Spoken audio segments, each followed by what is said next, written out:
Boa noite, graça e paz.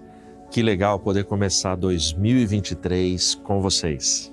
Que a gente continue, esse novo ano aí por esse janeiro que já vai avançando, que a gente continue caminhando com fé, com dedicação, com fidelidade a Deus e, acima de tudo, com muita esperança nas suas promessas. Que a nossa casa, a nossa família, os nossos sonhos encontrem nele, sempre nele, o nosso maior ideal, o nosso alvo, a nossa realização. Deus abençoe a sua família, obrigado por estar aqui com a gente. Também Deus abençoe e muito obrigado você que assiste depois, na madrugada, amanhã, depois, final de semana, enfim. Todos são muito bem-vindos. E você que assiste depois, deixa o seu comentário na área aí de comentários, deixa a sua percepção, seu pedido de oração, de onde você nos acompanha. É sempre bom poder falar, interagir com vocês. Uma coisa que a gente sempre pede, não esquece de deixar o seu like, a sua curtida, é muito importante para toda a equipe, para todo o time da TV Viva Promessa. Quanto mais curtida, quanto mais comentário, mais visibilidade, mais alcance, mais relevância no conteúdo que é produzido, a gente recebe e a gente tem como resultado. Isso faz com que mais pessoas sejam alcançadas e impactadas pela palavra, pelo conteúdo que aqui é produzido. Amém? Então a gente conta aí com a sua ajuda e a sua participação. E aproveita agora, dá tempo ainda. Pega o link dessa transmissão e já manda aí para suas listas, parentes, familiares, amigos, para que a gente aumente o número de pessoas agora, no ao vivo, acompanhando e assistindo. Ao longo da mensagem, da música, vai deixando o seu pedido de oração, o seu comentário, a sua percepção. Ao final a gente vai orar, tá bom? O tema da nossa reflexão de hoje, arrependei-vos. Fica aí com a nossa vinheta, na sequência eu volto para meditarmos juntos na palavra de Deus.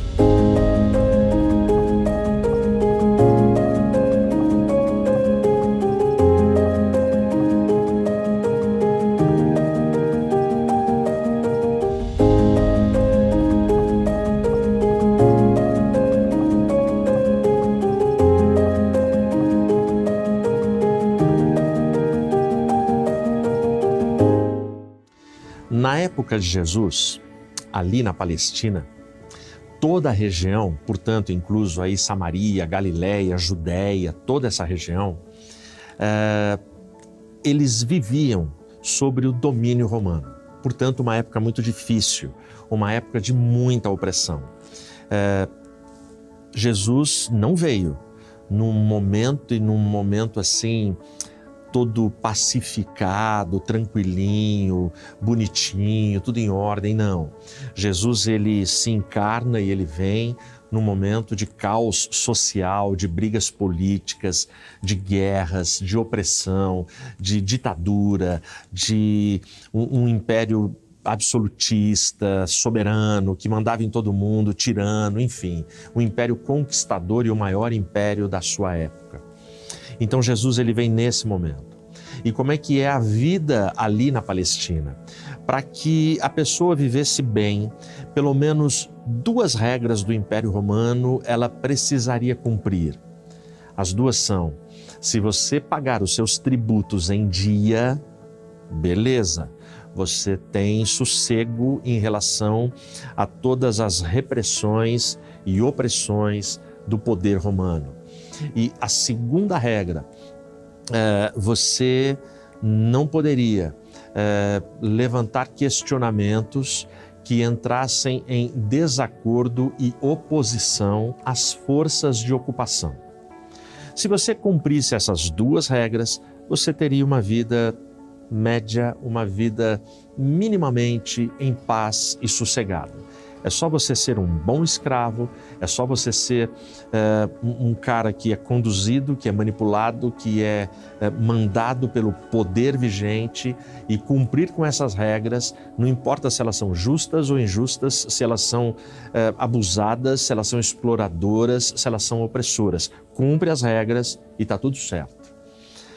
É dessa forma que as pessoas viviam naquele momento e naquela cultura ali no Império Romano. E se estas regras e todas as regras do império fossem desobedecidas, se essas regras fossem quebradas, bom, teria consequência. E Pilatos mostra para a gente, numa passagem do Evangelho, quais as consequências que poderiam acontecer para aqueles que quebrassem estas regras. Abre a sua Bíblia aí no Evangelho de Lucas, capítulo 13. Eu vou ler em nome de Jesus do verso 1 até o verso 5. Naquele mesmo tempo, estavam presentes alguns que lhe falavam dos galileus, cujo sangue Pilatos misturara com os seus sacrifícios. E Jesus respondendo disse-lhes: pensais que esses galileus, porque padeceram tais coisas, eram mais pecadores que os demais galileus? Eu vos digo, não. Antes, se não vos arrependerdes, todos de igual modo perecereis. Ou aqueles 18 sobre os quais caiu a torre de Siloé e os matou, pensais que foram maiores pecadores do que todos os homens que habitavam em Jerusalém? Eu vos digo, não. Antes, se não vos arrependerdes, todos de igual modo perecereis. Amém? Você ora comigo? Senhor, obrigado por esse momento. Obrigado por esse tempo. Obrigado pela Tua palavra. Pai, em nome de Jesus, que o Teu Espírito Santo fale com a gente com poder e amor. Ajuda-nos nessa hora. Em Teu nome, amém. Amém? Olha só, esse texto, aqui no Evangelho de Lucas, no capítulo 13, ele traz luz para a gente. Traz luz sobre um tempo que foi um tempo extremamente difícil. Eu ouço muita gente falar assim: gostaria de ter vivido na época de Jesus. Será? Será que não é melhor nós entendermos que a vontade de Deus é perfeita e melhor para as nossas vidas? Se nós estamos vivendo hoje, é porque Deus tem chamado, tem vocação, tem talento, tem missão para mim e para você hoje, nesta geração. Viver naquela época não foi fácil. Viver naquela opressão e perseguição romana, naquele império extremamente explorador e violento, não foi fácil. E a minha pergunta foi: o que acontece? O que acontecia se as regras de Roma fossem quebradas? Pilatos nos responde, e aqui está uma das muitas consequências injustas e violentas que aconteciam. Versículo 1: naquele mesmo tempo, estavam presentes alguns que lhe falavam dos galileus, cujo sangue Pilatos misturara com os seus sacrifícios. Que tempo é esse? Versículo 1 do capítulo 12. Dá uma olhada. Enquanto isso, ajuntou-se uma multidão de inúmeras pessoas, de tal modo que pisoteavam umas às outras. E ele começou a dizer primeiro aos seus discípulos. Eles estão aqui no templo. E veja, a expressão usada aqui no versículo 1 do capítulo 12, aqui do Evangelho de Lucas, não era um momento muito organizado, não era um momento muito tranquilo, não era um momento pacífico e sossegado para você estar com a sua família e as suas crianças ali. O texto diz que eles pisoteavam uns aos outros, e essa informação não é simbólica, não é parábola, não é metáfora, é o que de fato, literalmente estava acontecendo. Desorganização, confusão, superlotação e todo mundo se empurrando, se atracando para ver quem consegue o melhor lugar. E Jesus está ensinando. Jesus está falando com eles. Então é esse tempo. E aí olha a informação do primeiro versículo. Naquele mesmo tempo, naquela cena, naquela situação, naquele cenário, naquele espaço, estavam presentes alguns que lhe falavam dos galileus. Então, teve gente falando para Jesus: olha, aconteceu isso com determinados galileus. E o que aconteceu? cujo sangue Pilatos misturara com os seus sacrifícios. É um negócio impensável. Essa expressão, cujo sangue Pilatos misturou com os sacrifícios. A hora do culto, uma hora sagrada, a hora da adoração, a hora do serviço que eu faço ao Senhor, a hora do meu Shabá, o meu descanso, quando eu dedico a minha adoração, o meu louvor, a minha casa, a minha família ao Deus do céu, naquele espaço consagrado, naquele espaço sagrado, Pilatos não está nem aí. Pilatos, ele entra com as suas forças romanas, os seus soldados romanos, e o texto diz que ele pega alguns galileus, ele manda pegar. Esses galileus são mortos, são sacrificados e mistura de forma abusada, uma verdadeira heresia, uma abominação. Ele pega o sangue desses homens e mistura com o sangue dos sacrifícios que estavam sendo oferecidos. É o momento do sacrifício. É um desrespeito absoluto com a fé. E mistura sangue de homens com sangue de carneiros, de bodes, de ovelhas, de pássaros, de pombas. E tá aí, esse é o sacrifício de vocês. É isso que acontece com as pessoas que ousam desrespeitar as regras no Império Romano. É isso? Luta. Então, essa informação é trazida e é colocada ali.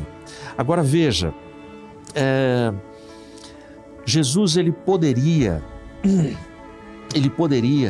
ter pensado em agir conforme a palavra que está em Amós 5,13.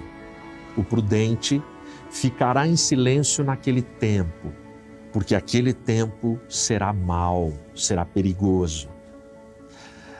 Se Jesus se calasse diante dessa colocação, agradaria a Roma. Mas se Jesus denunciasse e se Jesus se posicionasse, ele agradaria os judeus. E aí Jesus fala. E como sempre, quando Jesus fala, Jesus surpreende. Olha a fala dele no versículo 2. E Jesus respondendo disse-lhes: pensais que esses galileus, porque padeceram tais coisas, eram mais pecadores que os demais galileus? Bom, Jesus já começa trazendo incômodo. A palavra de Jesus, via de regra, nos tira da nossa zona de conforto. Existia uma crença entre os seguidores de Jesus, naquela cultura e geração, que todas as nossas mazelas, os nossos castigos, os nossos sofrimentos eram resultantes dos pecados que nós havíamos cometido ou que estávamos cometendo. Até hoje, tem gente que pensa dessa forma.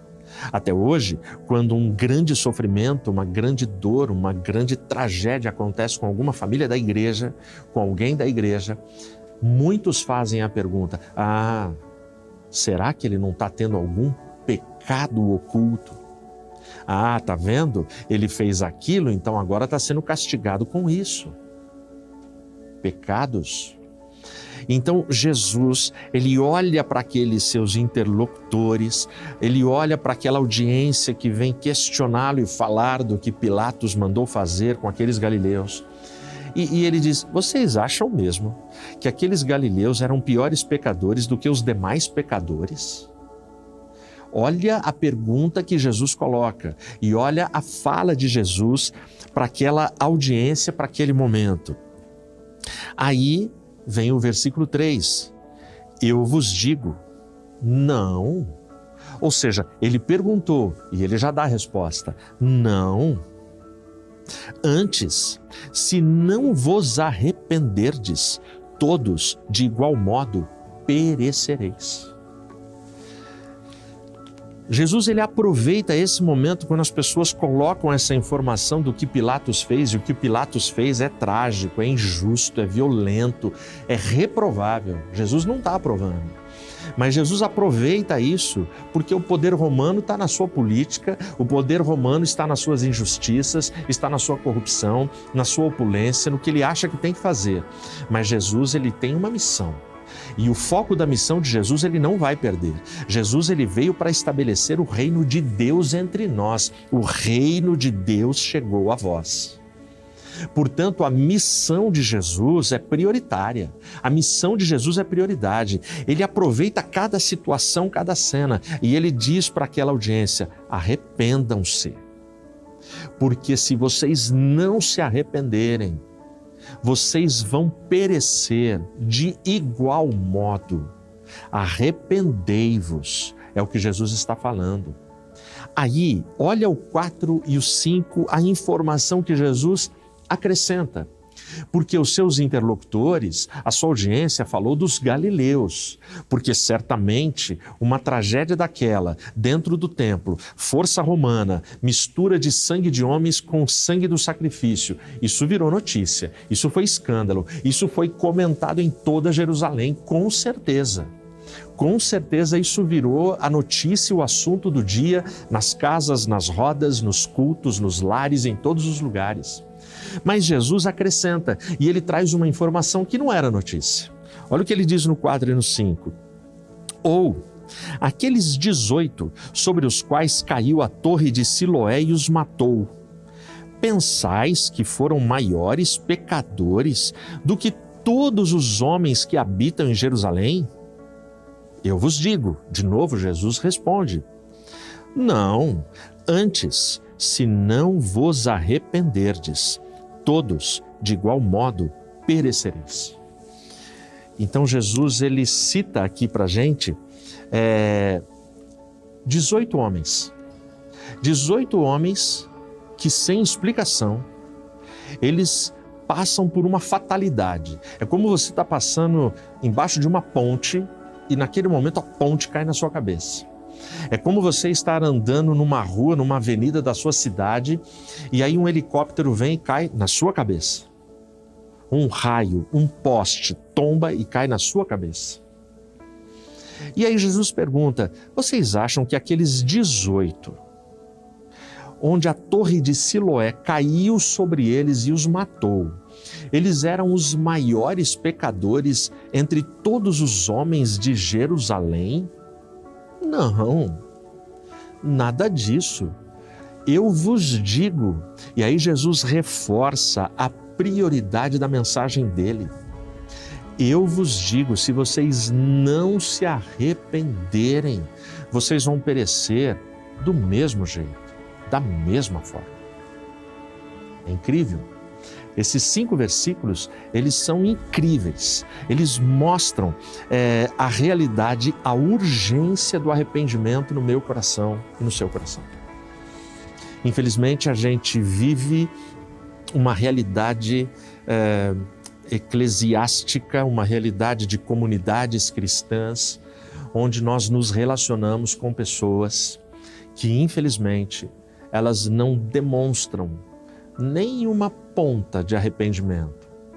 Elas gostam da igreja, elas gostam de transitar pela igreja, elas gostam dos espaços de fé, elas gostam das expressões de adoração, elas gostam de ouvir determinados louvores e determinados cantores, elas gostam de ouvir uma boa palavra, elas gostam daquele ambiente, mas quando você conversa, quando você ouve, quando você vê o que elas praticam, pensam e fazem e falam ao longo da semana nos seus relacionamentos, como é o tratamento com a esposa, como é o tratamento com o marido, como é o relacionamento com os filhos, como é o relacionamento no dia a dia com as pessoas da vida, você fala, não é possível, não tem arrependimento, não tem transformação, não tem conversão nessa alma e nesse coração. E Jesus, ele aproveita aquele momento para dar essa lição e para passar essa mensagem. Jesus, ele vem e traz tudo isso para a gente. E aí tem algumas lições aqui desses 5 versos. A primeira delas, ninguém lembrou dos 18. Ninguém falou sobre os 18. Jesus, sim. Por que isso para mim chama atenção? Chama atenção porque para Jesus, todas as vidas importam. Jesus, ele não faz acepção de pessoas. Jesus, ele não é seletivo em quem merece e em quem não merece. Jesus, ele olha para todos. Esses 18, eles ficam esquecidos no Evangelho. Pouco você ouve falar deles. Esses 18, a gente não sabe quem são, não tem nome. Mas esses 18 passam por uma fatalidade. Eles estão num momento e a torre de Siloé tomba, cai na cabeça deles e mata a cada um deles. Esses 18 têm histórias, são 18 histórias. São histórias que têm ramos. Esses 18 têm família. Esses 18 deixaram gente chorando por eles, de luto. Esses 18 tinha gente, possivelmente, que eram dependentes da força de trabalho, do talento, da missão, da vida, da integridade deles. Morreram, não viraram notícia. Eles não viraram notícia em Jerusalém, mas Jesus cita eles, porque Jesus olha individualmente por cada um de nós. O mundo pode esquecer. O mundo pode esquecer de você, Jesus não esquece. Jesus, ele está vendo. O mundo pode não saber o nome dos 18, Jesus sabe. O mundo pode não se importar com aqueles 18, Jesus se importa. O mundo pode olhar só para galileus, mas Jesus olha para galileus e Jesus olha para 18 que ninguém olha. Jesus olha por você. E Jesus, ele tem a mesma mensagem que ele tinha para a audiência dele, para mim e para você. Arrependei-vos, arrependam-se.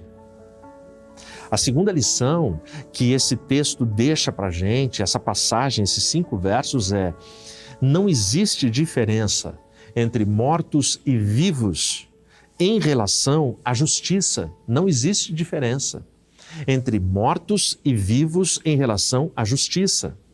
A mensagem é uma só: ou você se arrepende ou você perece. Ou tem arrependimento ou você vai perecer. Nem que seja no último segundo da sua história, no último segundo da sua vida, ou arrependimento ou você perece. Não tem conversa.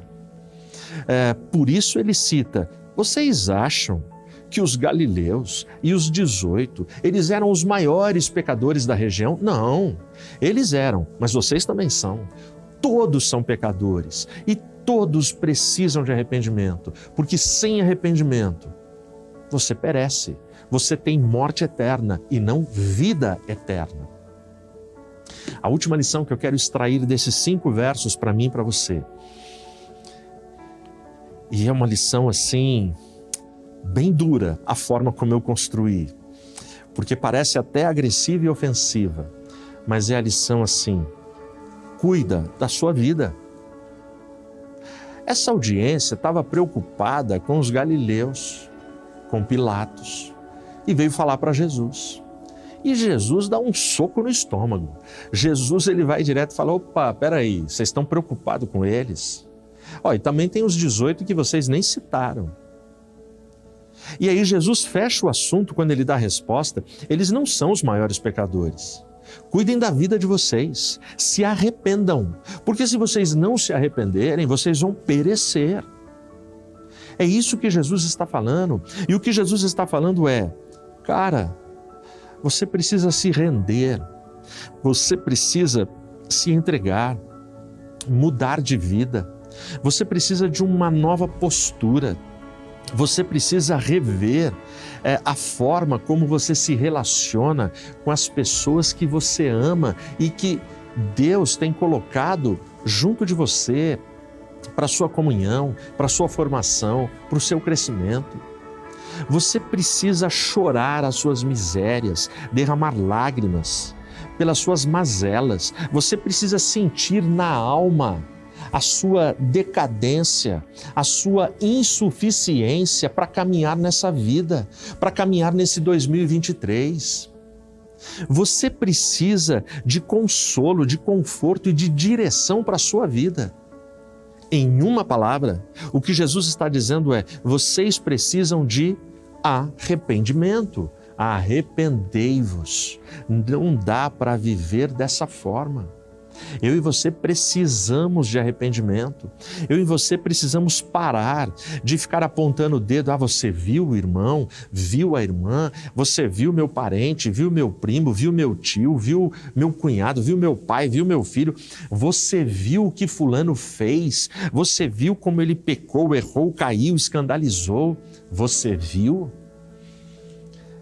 A gente precisa orar mais. A gente precisa clamar mais por santificação no nosso tempo. A gente precisa olhar para dentro de nós. A gente precisa olhar para o nosso ego. A gente precisa olhar para esse homem interior que nós carregamos, enxergar as nossas misérias, olharmos no espelho e entendermos, opa, peraí, eu peço tanto mudança dos outros, eu peço tanto que as coisas mudem, que melhorem, eu só reclamo, e aí Jesus vem para aquela audiência e fala, se arrependam, senão vocês vão perecer. E a ideia de Jesus no se arrependam é, peraí, os galileus morreram, os 18 morreram, vocês estão vivos. E se você está vivo, ainda tem chance, ainda tem oportunidade, ainda tem esperança, cara. Constrói, escreve uma nova história. O que passou, passou. 2022 ficou para trás. O tempo ficou para trás. O que você errou lá atrás, você não precisa errar de novo. Amanhã é uma página em branco, ela não está escrita ainda. Começa a escrever com arrependimento. Muda de história, muda de vida. Se arrependa. Constrói um novo tempo para você, para sua família, para sua igreja. Constrói um novo tempo com todo mundo que aparecer e estiver no seu caminho e que Deus colocar para que você sirva, para que você testemunhe, para que você faça a diferença. Eu termino essa reflexão citando Whitefield. Whitefield, ele foi um grande evangelista, um grande pregador da palavra de Deus. Ele abalou as estruturas espirituais na Grã-Bretanha por volta ali de 1700. E Whitefield, ele era famoso pelas suas viagens missionárias, porque nas suas viagens missionárias, aonde ele chegava e se hospedava, todo mundo sabia que na casa que ele ficasse, ele pregaria o Evangelho. A casa que o recebesse, ele falaria do Evangelho. Ele daria uma palavra bíblica de conforto, de confrontação, de mudança, onde tiraria as pessoas da zona de conforto, tiraria as pessoas da sua acomodação. E a história conta na sua biografia que uma das vezes ele foi hospedado durante uma missão dele, numa região que ele foi para ficar durante uma semana pregando todos os dias.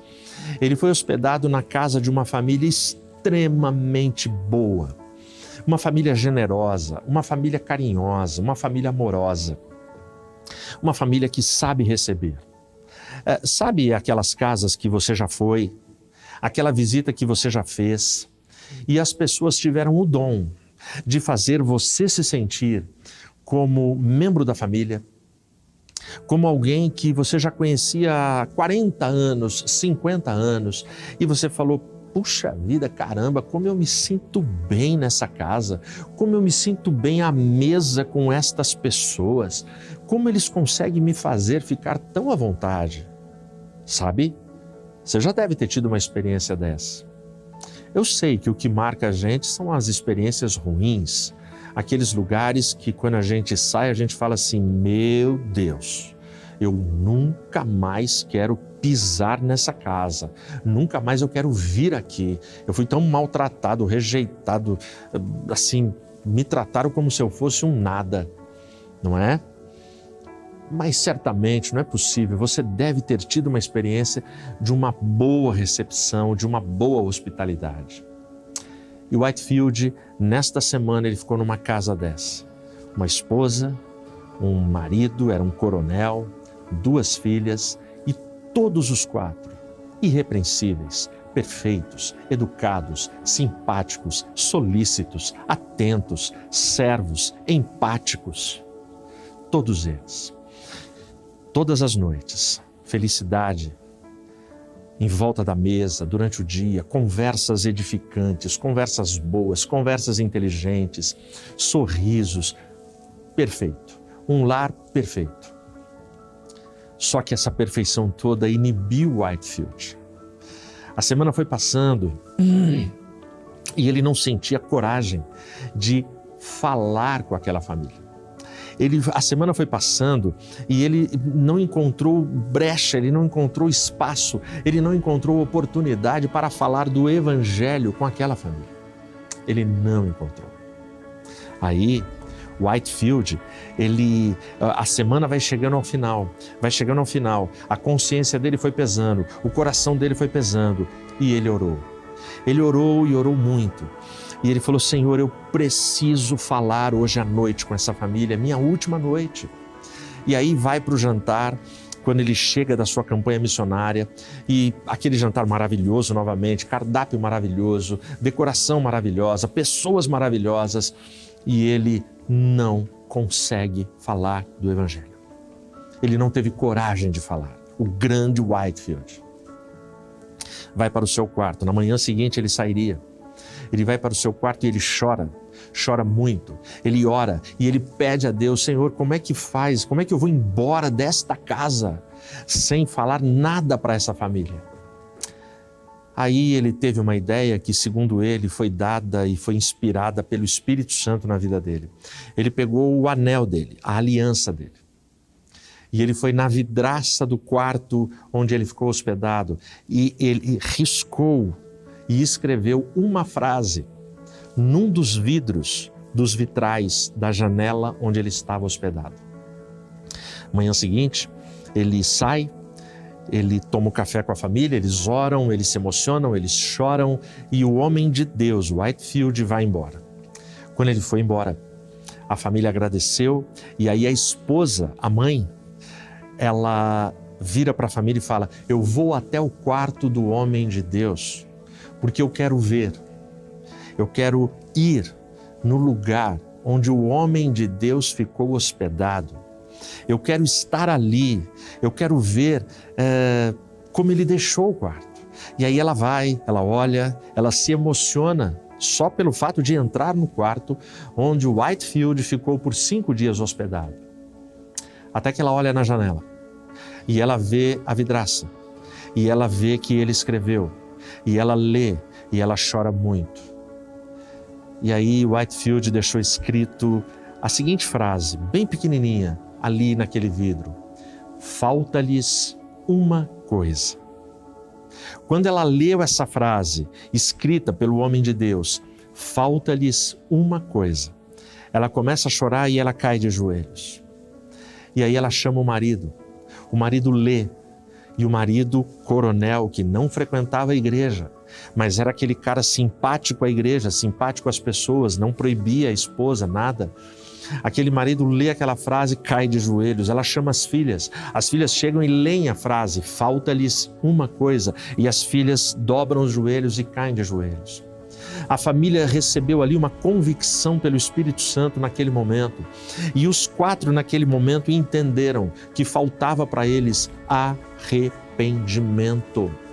Era o que faltava naquela casa, porque o Whitefield, nessa frase simples, falta-lhes uma coisa, ele estava dizendo: a família de vocês é maravilhosa, a família de vocês é íntegra, vocês são pessoas honestas e boas, vocês são bons cidadãos para a sociedade, mas falta-lhes uma coisa: arrependei-vos, para que vocês não pereçam. Arrependei-vos, porque todos os bens materiais que vocês conquistaram, que vocês têm, tudo que vocês têm de talentos naturais e virtudes, nada disso é suficiente para salvá-los. Nada disso pode minimamente salvá-los ou ser um esboço de salvação para vocês. Falta-lhes uma coisa: arrependimento. Aquela mulher, ela dizia para a família dela: eu achei que o homem de Deus não ia falar nada para a gente. A cada dia eu fiquei esperando, porque a fama dele é que ele falava com todas as famílias, mas para a gente ele não falou nada. E ele foi embora. Mas quando ela viu aquele vidro riscado e escrito com as letras de Whitefield, arrependimento veio sobre eles. Arrependei-vos, arrependei-vos. Que a palavra de Deus ela possa penetrar fundo no nosso coração, que a gente enxergue quais são as áreas da nossa vida, ou se é toda a nossa vida que pede, clama e precisa de arrependimento. Que a gente comece, que a gente caminhe esse ano dentro dessa perspectiva de um arrependimento que nos traga transformação, que nos traga mais amor, mais afeto, mais fé nos relacionamentos com os nossos próximos, com a nossa casa e, acima de tudo, com o Deus que nós professamos e cremos. Que Deus abençoe a sua vida.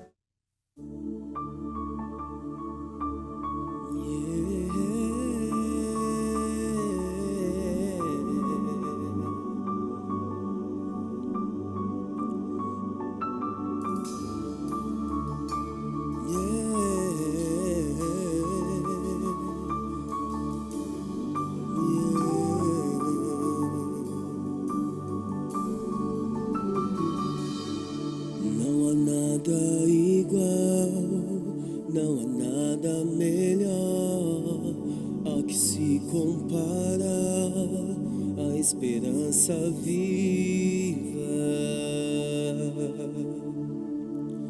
Tua presença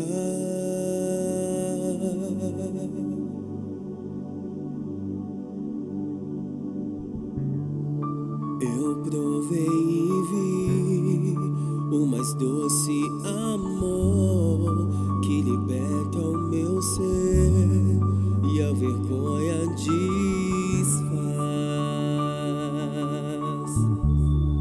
Tua presença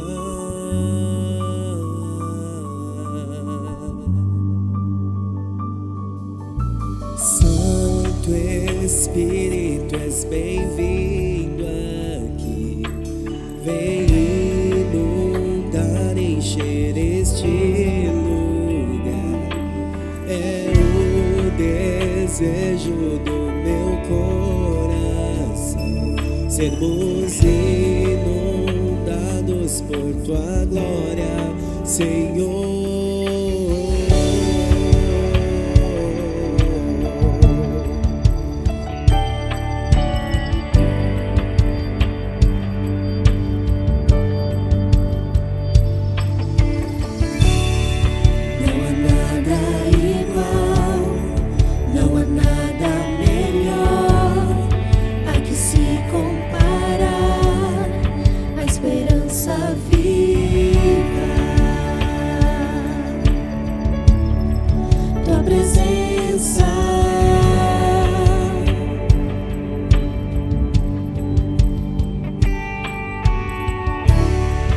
Eu provei e vi o mais doce amor que liberta o meu ser e a vergonha desfaz. Tua presença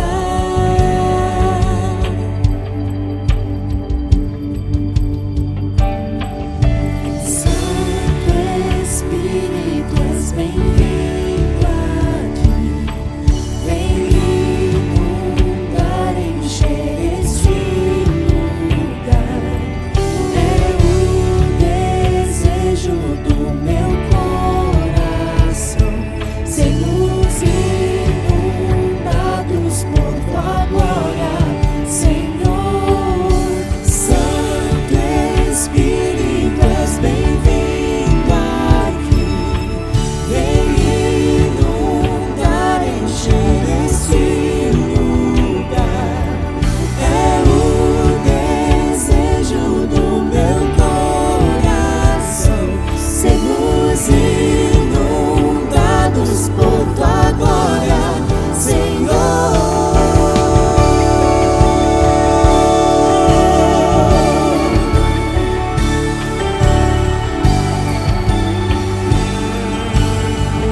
Vamos provar da tua glória e bondade.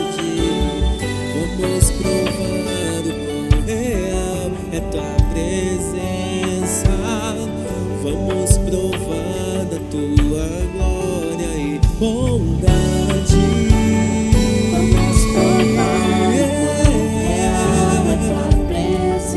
Vamos provar da tua glória e bondade.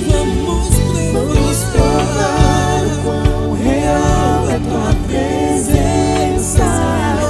Vamos provar da tua glória e bondade.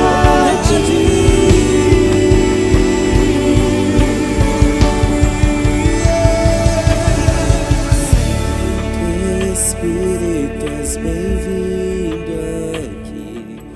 Vem inundar, encher este lugar. É o desejo do meu coração. Sermos inundados por tua glória, Senhor.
Aleluia, glória a Deus, bom demais estarmos juntos, bênção de Deus podermos compartilhar e refletir na palavra de Deus. Que Deus guarde a sua família, que Deus guarde a sua casa, que o Espírito Santo tenha feito brotar nos nossos corações o desejo sincero de vivermos uma vida onde o arrependimento nos traz mudança de comportamento, mudança de pensamento, mudança de atitude, mudança de caráter, a fim de que a metanoia que o Espírito Santo processa em nós aconteça livremente para a glória de Deus Pai. A gente vai orar agora. E você que está aí, se você precisa de oração, coloca aí na área de comentários. Coloca aí, não se acanhe, não se intimide. Não deixe passar oportunidades na sua vida. Assim como aquela família que recebeu o homem de Deus, Whitefield, que eu e você também a gente possa meditar nessa frase. Falta-lhes uma coisa. Eu diria para você que sempre falta alguma coisa. Eu diria para você que nós somos filhos de Deus em construção. Filipenses 1,6, aquele que em vós começou a boa obra, ele é poderoso para concluir de forma perfeita até o dia de Cristo Jesus. Nós estamos em obras. Portanto, faltam coisas na nossa vida, coisas que somente o Espírito Santo de Deus poderá e pode nos dar. Então, em nome de Jesus, faz essa oração sincera aí no seu lar. Faz essa oração todos os dias na sua vida. Faz essa oração nesse momento. Feche os seus olhos e ora comigo. Senhor, muito obrigado por esse tempo. Obrigado pela tua graça, pela tua misericórdia, pelo teu poder, pelo teu amor. Obrigado pelo perdão que vem de ti. Em nome de Jesus, Pai, que o Espírito Santo de Deus provoque em nós e nos ajude, Senhor, a manifestarmos arrependimento sincero diante de ti e da tua presença. Aquelas coisas que o nosso orgulho, a nossa vaidade, a nossa arrogância, que tudo isso insiste, ó Pai, em fazer prevalecer de forma carnal nas nossas vidas. Eu te peço no nome de Jesus que estas coisas caiam por terra agora, no poder que há no teu nome, Senhor, que elas sejam destruídas agora, Pai.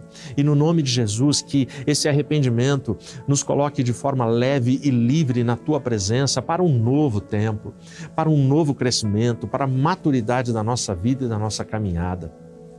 Abençoa teu povo, abençoe as famílias, abençoe cada filho teu. Olha pelos pedidos de orações que foram manifestados e que estão incutidos nos pensamentos e no lar de cada um. Alcança cada um com a tua graça, a tua misericórdia, o teu poder e o teu amor.